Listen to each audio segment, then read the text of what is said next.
So Dr. Caulfield received her Doctor of Pharmacy at the University of Florida and followed that with a 2-year fellowship in family medicine at the University of Florida under the direction of Dr. John Gomes. Her career experience includes the West Palm Beach VAMC and the Peace Health Southwest Medical Group residency program in Vancouver, Washington.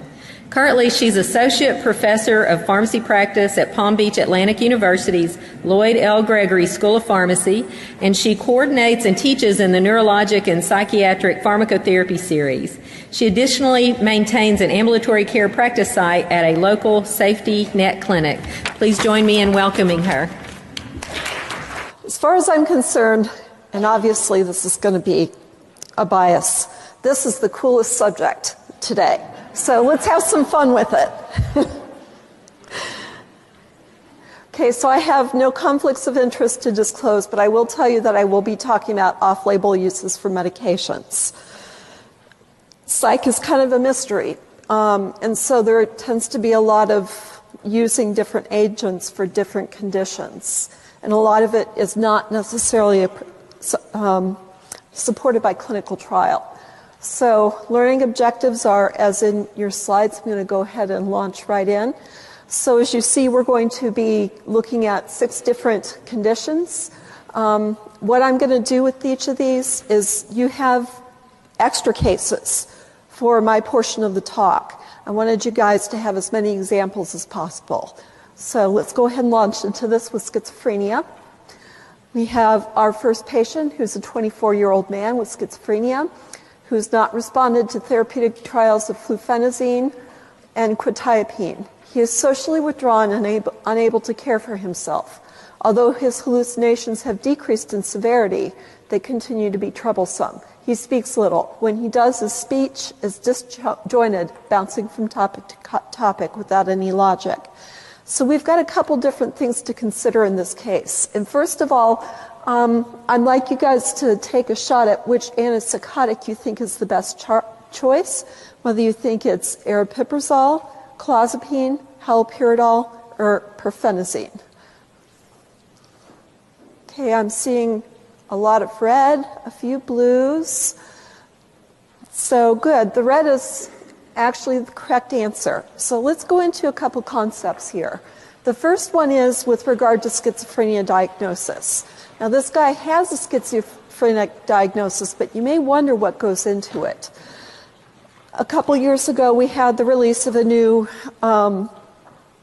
diagnostic and statistical manual of psychiatric conditions, the DSM-5. And they've changed some ways to look at some of these conditions. So for schizophrenia, patients have to have a number of symptoms. The whole duration is over 6 months, but they need to have at least 2 within the same month. So they have to have at least one of the first 3. So delusions, hallucinations, and disorganized speech. And we'll get into those a little bit in the next slide or so. So we know our patient has hallucinations, which is it's what's called a positive symptom.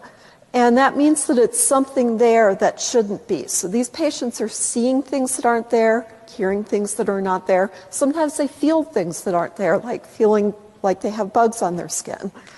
Usually, though, it's auditory or visual. And our patient has that. He also has disorganized speech. Disorganized speech means that, and again, this is a positive symptom, something that's there that shouldn't be. Their conversations are not straightforward. They may have tangential thoughts, so their conversation kind of bounces from one topic to another. Sometimes it's entirely disorganized, called a word salad, where they're just saying random different words. And then he also has what are called negative symptoms. So I talked about negative symptoms and positive symptoms. As I said, positive symptoms are something that's there that shouldn't be. So in addition to the hallucinations we talked about, they can also have delusions or false fixed beliefs. Paranoia is quite common in these patients, as is the different unusual ways of speaking. A negative symptom is something that's not there that should be. So these patients tend to have kind of a flat affect or without emotion. They'll be socially withdrawn. They can have what's called poverty of speech, where they don't talk very much. And if you talk to them, sometimes it'll take a while for them to respond. So that'll be important here in another slide when I talk about antipsychotics. They can also have some cognitive decline. Unfortunately, we don't have any medication that will treat that. Antipsychotics address the other two.